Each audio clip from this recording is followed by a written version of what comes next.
نحمده ونستعينه ونستغفره ونؤمن به ونتوكل عليه ونعوذ بالله من شرور أنفسنا ومن سيئات أعمالنا. من يهده الله فلا مضل له ومن يضلل فلا هادي له، ونشهد أن لا إله إلا الله وحده لا شريك له، ونشهد أن محمدا عبده ورسوله. أما بعد، فأعوذ بالله من الشيطان الرجيم.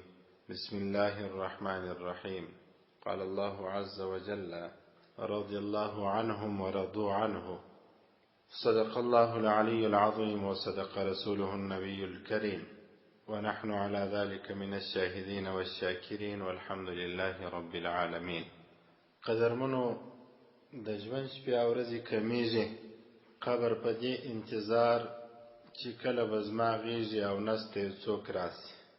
حدیث مبارک کې راځي هر ورځ قبر اعلان کوي چې د تنهایی کور کوم په کار زیم، او که مو د عذاب کور په کار زیم، او که هر مسافر د دنیا څخه سفر را پیل کوي او د آخرت سفر شروع کوي، د دنیا سفر پای ته رسی، زه انتظار کوم.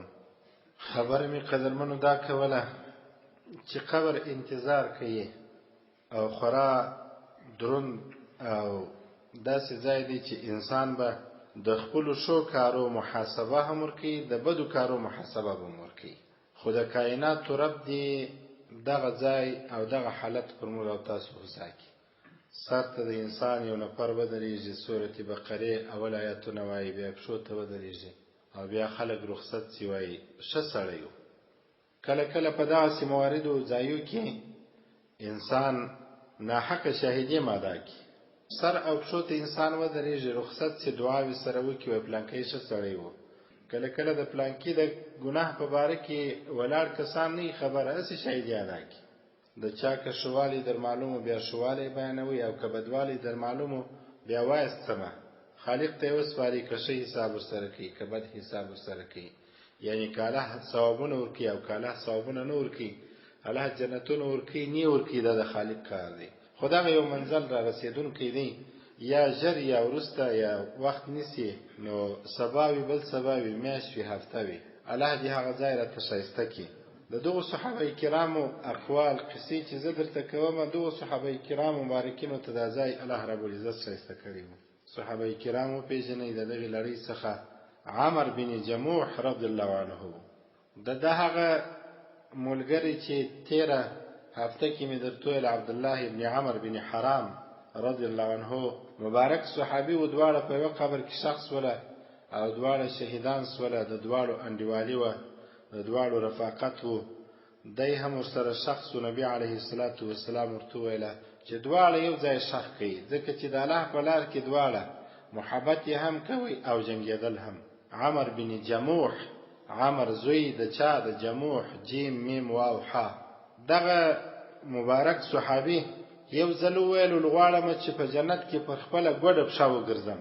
پښه یو څه معیوبه وه، دا دنیا خوند نه راکوي، خوند دا راکوي چې په جنت کې پر خپله ګوډه او کمزورې پښه باندې وګرځم. دا خبره یې وکړله. اسلام یې څنګه راوړي اوس درته وایم. هغسې مو سوله الله رب العزت د شهادت مرګ ورکوي. نبي علیه الصلاة والسلام باره وفرمایله، په جنت کې پر خپله معذوره او ګوډه پښه ګرځي. کله کله ډنګر کمزوري ناجوړه یو څوک وفات سي، هماغسې به الله رب العزت جنتونه ورکوي. دا اوس پر دا فیسبوک یا پر دا میډیا باندې یو ویډیو نشر کېږي، څه خبرې دا ځوان تاسو به لیدلې، کینسر او سرطان دانه یې راختلې ده، اوس په بغل کې دا ځای کې راختلې ده. دا هغه څوک چې وخت بیانات ته دلې راتلی، ډېر وخت وروسته بیا ما ولیدی، دواړه لاسونه یې کار کوي، هم په دا لاس خط لیکي هم په دا لاس. ډېر ذهین دی، ډېرې زده کړې یې کړي دي. یو وخت مې ولیدی، د قصه یې ټوله راته وکړله. دا اوس یو چا یې ویډیو پورته کړې، دی خبرې کوي. لایق د دې دی چې دعا وکړي. زه به دعا وکړم، تاسو د زړه د اخلاص امین وکړئ. رب العزت په خپل هغه فضل او په هغه کرم او په خاص احسان باندې و دا ځوان ته صحت ورکړه چې ستا ورباندې پیرزوي. کور کې تکلیف دی، ګوته پرې، لاس پرې، بازو پرې، او دا بغل کې دانه راختلې، ورته ګوري زیریس. دا در دې پورې حضرت عمر بن جموح رضی الله عنه ویله: اريد ان اخطر بعرجتي في الجنه په خپل ګوډه او کمزوري په باندې په جنت کې وګرځم او الله رب العزت د هر مرضی او د هر مرض کامل او پر اجل په آخرت کې هو کسانو تور کی چې په دې دنیا کې مریضان سول خدای الله رب العزت عبادت یې پرې نه شوی. دا ځوان چې اوس موږ نسی کولای ولاړېدو نه دی او پر خپل کمبل او بستر باندې پروت دی، الله د هغه لمانځه ثواب ورکړي چې دی براتلی په ځوانۍ کې په جوړ صحت کې په روغ صحت کې او په صحت کې بدلې دي. او هغه کسان چې بیا په ځوانۍ کې لمونځ نه کوي نه جوړ سي او بیا وای ماته به الله د لمانځه ثواب راکړي یا نه ورکړي، خو ځکه چې د داسې سنت طریقه اساس نه دی شي چې دا اساس په خاطر دی ته د خپل څه بنیاد ثوابونه ورکول شي. ځکه نو ځوانانو لمونځونه قضا نه کو، مشرانو لمونځونه قضا نه کو، طالبانو لمونځونه قضا نه کو.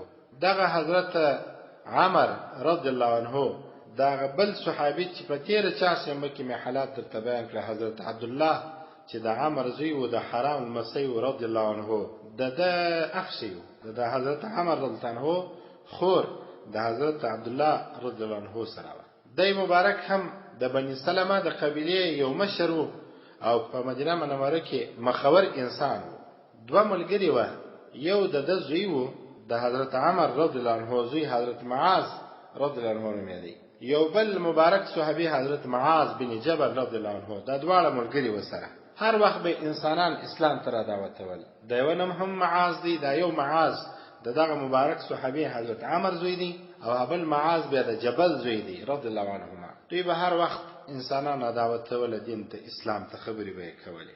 او په مکه کې بیا د خلکو طریقه داسې و او په هغه منطقو کې مدینه او مکه کې او اطرافو کې ترتیب داسې و چې چا به د بوتانو عبادت کوي که به غټ بت ایښولی نه سوی کشنی بت به په کور کې جوړ کړي تر څو مینه په مات. حضرت عمر رضی الله عنه چې له اسلام نو راوړی په خپل کور کې یو کشنی بت ایښی و. هندوستان ته که تاسو تللي یاست هلته هر څوک بت لري په کور کې و، چیرې و، په دوکان مخ ته و، لاړ شه دې خواته او هخوا ته هر ځای چې وینې د بت څخه یې غواړي.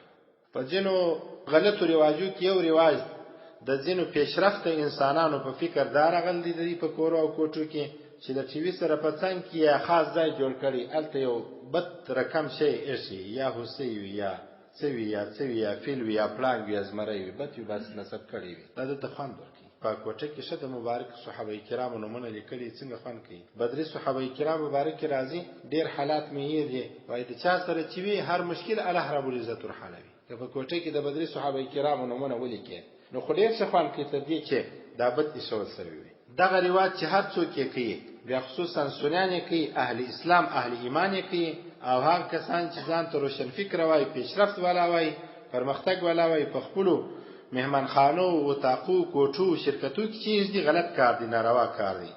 حضرت عمر مبارک چې له اسلام نو راوړی کشنی بت یې په کور کې ایښی و بس په دې به یې مینه ماتوله. الله اکبر کبیره. دغه دوو ځوانانو یو حضرت معاذ چې دغه مبارک صحابي د حالات چې بیانوم د دې زوی وو، یو بل معاذ چې د جبل زوی رضی الله عنهما. دې دواړو په مابین کې ویلو راسه چې یو ترتیب جوړ کو او د ازما د پلار چې د عمر رضی الله عنه د وروسته اسلام راوړي دغه د بت څخه مسخرې جوړي دته به داسې یو فالتو شی معرفي کو راسه چې یو کار څنګه کار وکړو. اقرار سلاس ولا ولا زه هر شپه به راځو او دا بت به اخلو هغه ځای ته به وړو چې هلته خلک انبار ورسي شپاسي خدای زیندنی بالا به زېما خو زه د زویم او ته راځه یو ځای کېږو به دا بت به اخلو د دې کوټې څخه چې د ایښی دي د احترام په خاطر هلته به یې غورځوو چې انسانان خپل انبارونه و بېکاره شیان و فضله مواد غورځوي هلته به یې غورځوو. اقرار د شپې رالل دغه بت چې د ایښی دی د حضرت عمر مبارک چې ایښی د نوم یې مناف کښېښوي، مناف میم نون الف فا ده فا پې نه ده دا درې ټکي پې نه ده یو ټکي چې لري مناف دا نوم یې کښېښوي. دوی رالل دغه بت ته چې مناف نوم لري او حضرت عمر مبارک باندې ایښی دی قرار د شپې واخستې یو وړي د ځان سره هلته یې غورځوي چې خلک انبار ورځي. دی چې سهار راکښېنستی باره پسې وګرځي یا کچردانۍ او کثافتدانۍ ته چې ولاړې هلته بت پروت دی په خیرو دی په مردارۍ کې پروت دی راواخستې پاک یې کوي ویې لمبوي بیا یې کښېښوي اذان خو نه وشي. بله شپه بیا راغله بیا یې وړي دا بت ته ځان سره ویې غورځوي په هغه بېکاره ځای کې خراب و نجس ځای کې. سهار بیا رالی بت یې نسته په کوټه کې چې احترام وکړي. بت پرسته خلک خو هر سهار احترام کوي، اکرام کوي، عزت کوي، لاس سلامي ورته پورته کوي چې کارونه مې سم شي. د اجازې دپاره د هندوان هم د اجازې دپاره هر سهار ورته راځي، مازدیګر هم ځي خدای په اماني ځي اخي. الله اکبر کبیره.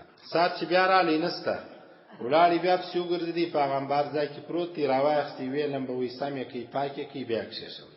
درېیمه ورځ د ځان سره فکر وکړي چې دا بد خو دی موږ ته ګټ هم رسي تاوان هم رسي راسه یو بل کار وکړه دا خپله خاصه توره ورکړه په غاړه یې وځړوه چې هر څوک ورته راځي د ده دښمن وي کرار به حمله پر وکړي.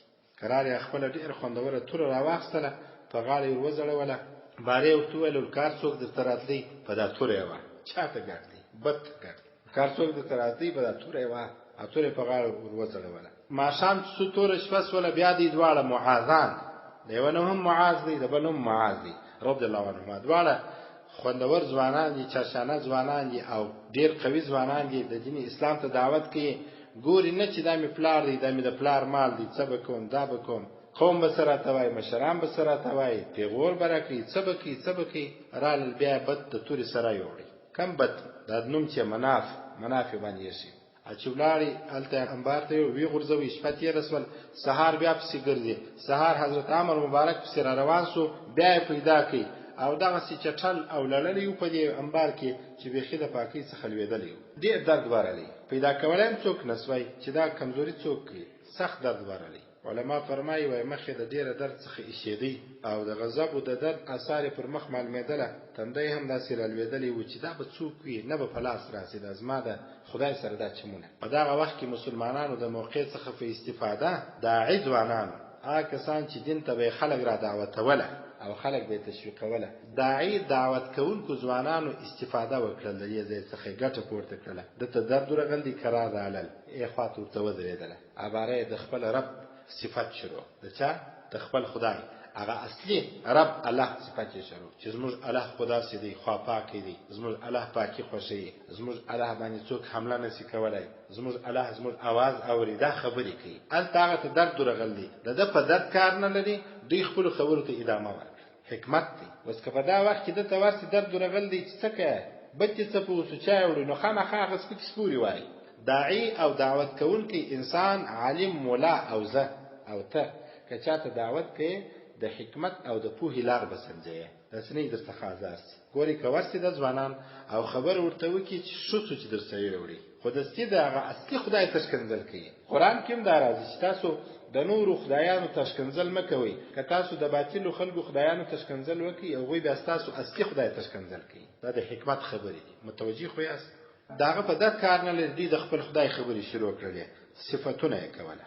دلته یوه خبره نور علما لیکي په نورو کتابو کې وایي دا دوی چې بت راوړي عجبه دا وه چې توره هم ورسره وه او دا پلا د یو مړ سپي سره تړل سوی و هغه بت. وایي حضرت عمر ته درد په دې ورلی رضی الله عنه چې وروسته اسلام راوړي چې دا زما خدای عجبه خدای دی او مې توره په لاس ورکړې وه تر مخ خو لا به یوازې غورځېدلی و دا پلا توره هم ورسره ده او مړ سپی هم ورسره تړلی. حکمت دی په کار یې اچولی. دوی مبارکینو د خدای پاک د عظمت او د لوی خبرې شروع کړلې. باره یو څه خبرې هم نورې شروع کړلې ول در خدای را لاندې او وروسته زموږ پیغمبر رسول الله صلی الله علیه وسلم دی د صحابه کرام سره وایي دا دوه ځوانان دي او نور هم ورسره دي چې نوم یې محمد دی په ده کار نه لري. دا خپل زوی په خپل دغه پلار چې تر اوسه اسلام نه دی راوړی په دوم کار نه لري د خپلو همزولو سره ولاړ دی ول داسې دی داسې دی. وایي هغه مبارک خو موږ ته دا خدای د عبادت بلنه راکوي چې خدای داسې رب دی چې هر وخت وي زایلیږي نه ختمیږي نه هر وخت وي ویش وي خوب نه لري تږی کېږي نه وږی کېږي نه خوراک نه لري شک نه لري د ټوله انسانیت اورېدونکی ذات دی د ټوله بصیرت د ټولو کائناتو لیدونکی ذات دی. د حضرت محمد صلی الله علیه وسلم صفت یې شروع کوي چې دغسې څوک ښه دی چې تا ته د خیر خبرې درکوي او د خیر خبرې دررسوي د شر د خبرو څخه جلې ساتي داسې یو انډیوال ښه دی رفیق ښه دی. دا محمد صلی الله علیه وسلم سره به یاري ټینګوو هغه کار نه لري هغه ته درد ورغلی دی خو خدای په لوشي کې پروت دی د معبود په لوشي کې پروت دی او په انبار کې پروت دی د دې څوک نشته چې راپورته وروسته عبارت د اسلام خبرې هم شروع کړلې ول دغه الله چې موږ ستاینه وکړل او د رسول الله صلی الله علیه وسلم چې نوم محمد صلی الله علیه وسلم د ستاینه وکړل دا یو پیغام الله و خپل بنده رسول تور کړی دی هغه پیغام اسلام دی دین دی په دین اسلام کې خورا ډېر لوی حقیقتونه دي. یو حقیقت دا دی چې انسانان د بندگانو د بندګۍ څخه باسي د رب د بندګۍ ته بیایي قصې سره کوي حکایات سره کوي یو د بل دعوت سره ور کوي د داعی او دعوت کوونکي باید خصوصیت هم دا وي. هر څوک چې دعوت چاته ورکوي طریقه یې مهمه ده، طریقه یې ډېره مهمه ده. دا ډېره اوږده فلسفه ده. په دغه وخت کې چې دی ولاړ دی درد غلی دی، دا 3-4 پیغام یې واورېدله، قرار خپل ځان ته متوجه سو چې زه په کوم کار اخته یم، دوی د کوم رب صفت کې، زه په کوم معبود پسې یم، دوی د کوم انډیوال د محمد صلی الله علیه وسلم صفت کې، ما د چا لار اخیستې ده، د دوی سره د کوم شي پیغام دی د دین اسلام، او زه کومې خواته روان یم. په دا وخت کې حضرت عمر مبارک رضی الله عنه متوجه کیږي. عمر بن جموح ولاړی وای ولمبېدی، کالی یې واغوستله، پاک سو، ښه چې خواپاکې سو، راغی د مسلمانانو سره یو ځای سو باره ځان ته خطاب کوي، ځان څخه پوښتنې کوي، اسلام یې راوړي، کلمه د شهادت یې وویل، د ځان سره وایي عجبه ومه چې د داسې انسانانو د داسې خلکو سره اخته ومه چې ما ته هېڅ ګټه نه رسېدله. عجبه وختونه را باندې تېر سوله چې زما د ځوانۍ هغه مست وختونه وه چې زه پر ځواني باندې راغلی ومه، ما عبادت د داسې چا کوي چې تر ننه یې نه ګټه رسول نه تاوان او نه د دې استعداد په کښې کې و. د ځان سره دا خبرې کوي. وایي عجبه وختونه را باندې تېر سو، عجبه ورځې چې هېڅ مې د آخرت دپاره تیاري ونه کړله. دلته علما فرمایي وایي هر هغه څوک که ځوان وي که سپین ږیری وي چې پر هره لحظه پر هر ګړي د توبې وخت ورته پیدا سو، د لپاره غنیمت دی. بس وباسه توبه، غلط کارونه پرېږده. دا خبرې کولې. الله اکبر کبیره. اسلام چې راوړي حضرت عمر رضی الله عنه ډېر سخي انسان و. په هغه زمانه کې چې اسلام یې نو راوړی هم یې سخا کول، ډېر سخي انسان و. په دغه وخت کې سخا دوچنده سوله، بلکې ډېره سوله. هر څه چې یې درلوده د الله رب العزت د دین د خدمت لپاره یې وقف کړل. لکه څنګه چې په کفر کې محمود بالسخا و، همداسې په اسلام کې هم محمود بالسخا سو. لکه په کفر کې چې د نوم سخي و، همداسې په اسلام کې هم سخي نامدار او مسمى سو، ونومول سو. یو وار رسول الله صلی الله علیه وسلم ته بني سلمه د قومیان راغله، د قبیلې او پښې خلک راغلل. الله اکبر کبیره. باره نبی علیه الصلاة والسلام پوښتنه ځینې وکړه چې ستاسو مشر ستاسو د قبیلې څوک دی؟ دوی ورته وویله زموږ مشر جد بن قیس دی. نبی علیه الصلاة والسلام ورته وویله چې جد بن قیس دی نو څنګه سړی دی؟ دوی ورته وویله زموږ مشر دی مګر بخیل دی. دا یو کار پکښې کړي. نبی علیه الصلاة والسلام ورته وویله چې په بخل او په بخیل انسان نو څه جوړه ده؟ د کم درد به دوا سي. دلته لیکي دا کتاب و ای داء ادوا من البخل. د بخیل انسان څخه بنو د کم انسان یو ضرورت او حاجت پرسي چې ستاسو مشر دی جد بن قیس او بخیل هم دی. بر نبی علیه الصلاة والسلام ورته ویله چې یا ستاسو بادار جعد ابیض دی، هغه انسان چې په تنه باندې ټیټ دی خو تک سپین دی، عمر بن جموح رضی الله عنه دی. ستاسو مشر او قوم والا او ستاسو پر سر باندې سید او بادار هغه دی. نبی علیه الصلاة والسلام دا خبره د حضرت عمر د اسلام په خاطر وکړه چې د اسلام راوړي. نبی علیه الصلاة والسلام یې پلوي وکړل. دلته علما فرمایي د عبرت خبره دا ده، وایي که چا د ګناه څخه توبه ویستله، داغه د احسان او د ستاین لپاره الفاظ کاروه، داسې مور ته وایي چې وخت ګناه کول اوس خدای سولې ماشاءالله، یا ګناه ور یادوله مه بلکې د ستاین لپاره خبرې کوه، د تکریم او د عزت او د شرافت لپاره خبرې کوه. حضرت عمر رضی الله عنه د ځان سره فیصله وکړه اسلام مې راوړی، اوس د شهادت مرتبه ته څنګه ورسېږم؟ د شهادت مرتبه ته او څنګه باید د هغه زمانه او وخت لپاره چې ما په غفلت کې تیر کړی ده څنګه باید ښه کارونه وکم او د هغه بدله راوګرځوم. تیر وخت چې په بدو کارو تیر شوی دی باید هغه پر ځای اوس ښه کارونه وکم. د دې لپاره لار به څه وي؟ د بدر غزا پیښه شوه. د بدر په غزا کې حضرت عمر رضی الله عنه رسول علیه الصلاة والسلام څخه اجازه وغوښتله و زه به شرکت وکم. زمانان یې وختي راغله، 4 زمانان یې درلوده، 4 اسلام راوړی و، 4 سره ځوانان وه، په یوه ټپال هر وخت په هره غزا کې جنګېدل، خدمت په یو ځای سره کوي. 4 رونه ورته راغله. نبي علیه الصلاة والسلام ته زموږ پلار ته اجازه مه ورکوه ځکه چې هغه معذور دی، پښه کمزورې ده. نبي علیه الصلاة والسلام ورته وویله چې ته خو معذور وې او معذور انسان باندې مکلفیت نشته د جهاد لپاره د کافرانو سره د مقابلې لپاره نور خلق شته، ته پر کور کښېنه، خو چې هر څه به یې کول د قناعت نه کوئ. بالاخره د نبي علیه الصلاة والسلام خبره یې ومنل، د بدر په غزا کې شرکت ونه کړي. د بدر د غزا څخه چې کله راستانه سوله وار راورسېدی لږ وخت بعد د احد د غزا بیا د حضرت عمر مبارک په زړه کې د رسول علیه الصلاة والسلام قلبي محبت وو او ځان یې ټینګولی نه سوی. نبي علیه الصلاة والسلام ته راغی، بارې ورته وویله چې ما ته به د غزا لپاره اجازه کړې زه جمع شرکت کوم. دلته نو طالبانو ته یو خبره ډېره مهمه ده، زموږ د مدرسې شاګردان ناست دي، ښه دې واوري او تر هغه وخته دې عمل ورباندې کوي چې کله یې ځینې یو څوک ورتړي مړ کېږي. موږ شاګردان ته وایي زموږ خبرې منئ. صحابه کرامو د غزا لپاره د چا څخه اجازه اخیستله؟ د چا څخه رسول الله صلی الله علیه وسلم خپل استاد. او چې موږ شاګرد ته وایي ته سبق شروع کوي یو څه وایي یو چیرې ځې په پټه مه ځه د استاد څخه اجازه اخله. دا عین سنت طریقه ده. د دا فکر وي چې استاد مې ولا د جهاد څخه راګرځي. استاد نو تر ما نه دی نه مې زنامې غوښتلی قرار ولاړ شي قرار په پټه بستر واخلي. د دوی دا فکر دی استاد د کتاب خبر نه راته کوي. او حالات چې ابل پلان هم درته ویل دي په ډیرو واقعاتو کې مدد ته ویل دي. هغه وخت چې د اسلام غلبه هم ډیره نه و.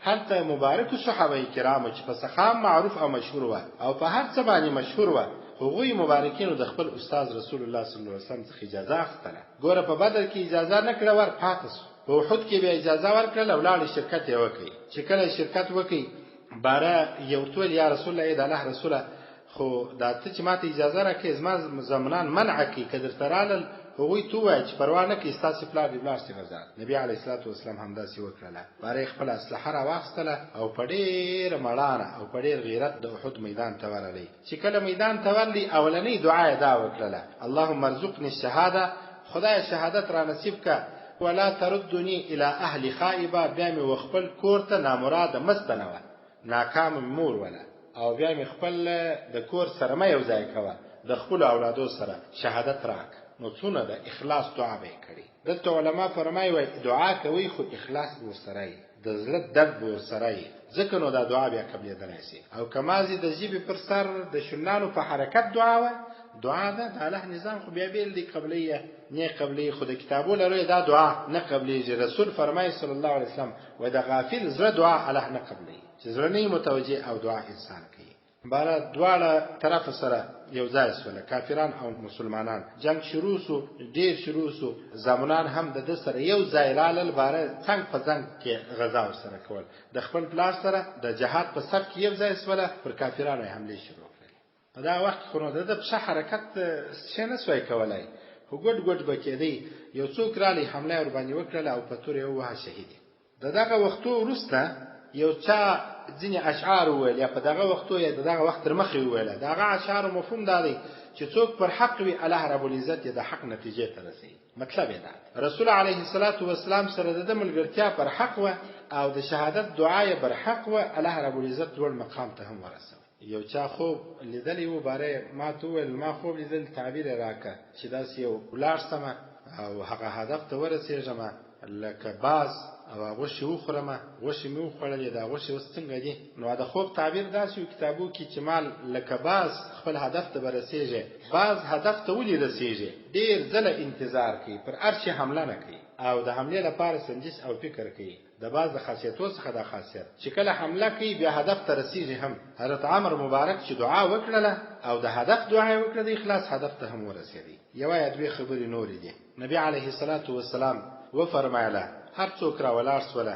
باره خپل شهیدان ولله. په تیر بیان کې مې دا خبره درته وکړله. د حضرت عمر کوروالا چې د حضرت عبدالله مبارک خور و او د حضرت عبدالله مبارک زوی چې تیر چهارشنبه من ټول حضرت جابر رضی الله عنه دغه عمه و. نو هغه را ولاړ سو چې د خپل خاوند او خپل ورور راواخلي. د توی مول په تیر بیان کې نبی علیه الصلاۃ والسلام له طرفه یو څوک رالی ولیا چې هر څوک چې رفات وي دیانت یې شخ کې بل ځای مړ. بیا نبی علیه الصلاۃ والسلام رالی د احد شهیدان ته هغه سارل څنګه شخیږي. کله چې د حضرت عبدالله او حضرت عمر رضی الله عنهما وخت را ورسېدی بارول دواړه په یو قبر کې شیر. ځکه چې فانهما كانا في الدنيا متحابين متصافين. دواړو په دنیا کې د الله په خاطر یو ځای محبت کوي او په یو سب کې جنګیدل. طالبانو حضراتو او مخلصینو محبت د الله په خاطر کوي، یو ځای ته مولاه رسي د مطلب لپاره نه. الله اکبر کبیره. علما فرمایي وای دواړه حبیبان شهیدان، دواړه محبوب شهیدان په یو قبر کې شهید شول. یو وخت سید لالی دا قصه مې درته کړې د حضرت عبدالله مبارک په حالاتو کې. یو وخت سید لالی سید چرالی قبرونه لسوله ولادن دغه اولادونه او د دواړو مبارکینو چې راوایخلي وای په یو قبر کې پراته و کانا نائمین. وای دا سي سیدل لکه دواړه چې بدی. یو روایت کې راځي وای بدن هیڅ نو بسوي تر تازه لکه د ژوندۍ انسان په بدن کې چې وینه جریان لري همدا چې معلومېدل لکه د دوی په بدن کې چې وینه جریان لري. ځکه چې وینه د انسان د بدن بند شي نو انسان بدن خرابېږي. او د الله رب العزت قران کریم دا فرمایي چې شهید ژوندۍ دي، شهیدانو ته مړی مه وایاست. پیدا سی بده او دا وګوي هیڅ ځای نور خراب کړي، دا چې پراله او دا خاور هیڅ ځای نور خراب کړي، دا چې دوی شخوه 40 کاله بعد چې کله سیل باندې رالی د دوی د شهادت او د سیل دراتک د اوبو دراتک 40 کال تر مابین مسافه و خو هیڅ پسوي نه و. تر دا ځای پورې علما کرام د حالات بیانې، نور حالات هم ستا دغه ان شاء الله تعالی کفایت کوي. اخیرنی خبره وای رسول علیه الصلاۃ والسلام چې کله دا خبره وکړه چې تاسو دې دواړه په یو قبر کې شخ کړئ، یا نبی علیه الصلاۃ والسلام وفرمایله والذي نفسي بيده، قسم په غزاد چې زما روح د هغه په قبضه کې دی، د الله په قبضه کې دی، لقد رايته يطأ في الجنه بعرجته، وای قسم د الله په ذات ما حضرت عمر رضی الله عنه ولیدي چې په جنت کې پر خپل ګډه بشره و. الله رب العزت شهادت را نصیب کړي، الله رب العزت زموږ اعمال قبول کړي. خدای دې د صحابه کرامو سنت طریقه او نیک خصلتونه زموږ په وجود زموږ د کورنیو په هر فرد او لیرو نږدې ملګرو مخلصینو شاګردانو استادانو مشایخو کې راولي. واخر دعوانا الحمد لله رب العالمين. الحمد لله رب العالمين والعاقبة للمتقين والصلاة والسلام على سيد رسله وآله وأصحابه أجمعين. ربنا فاغفر لنا ذنوبنا وكفر عنا سيئاتنا وتوفنا مع الأبرار. رب را څخه راضي سه، خدای ګناهونه را معاف که، عمل نامه مو د شو کارو څخه را ډکه که، د سترګو د غوږو حفاظت را نصیب که، د ګناه څخه موجود را پاک که، د ګناه د ځایو څخه د اجتناب او د پرهیز توفیق راکه، د غلطو ملګرو او د غلطو انډیوالانو د انډیوالۍ څخه مو ساته، د شو او نیکو صالحو انسانانو صحبت او ملګرتیا راکه، د مشایخو د استادانو دعاوې زموږ په باره کې قبولې که، زموږ دعاوې د حاضر مجلس د ټولو دوستانو په باره کې قبولې که او د حاضر مجلس په شریکو انسانانو کې قبولې که، د دوی په باره کې قبولې که. خدای پاک د دوی دعاوې زموږ او زموږ د کورنۍ په باره کې قبولې که. رب د اسلامي نظام د اسلامي امارت ټول مشران پر هغه لار روان که چې ستا خوښه وي، ټول کشران او افراد پر هغه لار روان که چې ستا خوښه وي. خدای اسلامي اوسنی نظام زموږ د سره مه اخله. رب العزت هر شی خواته چې خدای ستا اراده کړې وي هغې خواته بوزه او هغه لار او هغه خبرې وروسه رب چې خپلو نیکو او صالحو انسانانو تور شي. د اغیارو د کافرانو ترتیبات د افغانستان څخه قطع که. خدای ټول افغانان په یو اتحاد او اتفاق که. د هر ولایت، د هر قوم، د هر سمت، د هرې منطقې هر څوک چې وي رب په خپله منطقه کې هر افغانۍ نارینه او ښځینه خوسا که. راغلي خلک قرضونه یې ادا که. خدای د روژې مبارکې او د دې میاشتې په برکت د راغلو ټولو کسانو مشکلات چې ته ورباندې خبرې حل یې که. خدای پاکه روژې پورې په خیر او په عافیت ورورسوي. رب العزت په خپله ځوانۍ کې د خپل رضا مطابق ژوند را نصیب که. زموږ مشران چې دلې ناست سپین ږیري دي رب العزت د دوی دعاوې زموږ په باره کې قبولې که. د مدرسې اقتصادي مشکلات خدای پاکه په دې روژې مبارکې کې او په دې میاشت کې پر روانو وختو کې په خپل فضل او کرم بیله د انسانانو څخه د تمې کولو په خپل فضل او کرم را پرک او را حلې که. په دې جامع مسجد کار په خیر او په عافیت تر اتمامه ورسوه. خدای پاک را روان کال لپاره چې د درس او تدریس کم ترتیبات په ذهن کې لرم خدای پاک ستا د رضا لپاره مې سنجولي دي. خدای پاک په ټولو کې بریا را نصیب که. د خپل مظلوم ولس د خدمت په خاطر مې سنجولي. رب العزت امکانات راته برابر که. خوسا ژوند را نصیب که. رب اغفر وارحم وانت خیر الراحمین. وصلی الله تعالی علی خیر.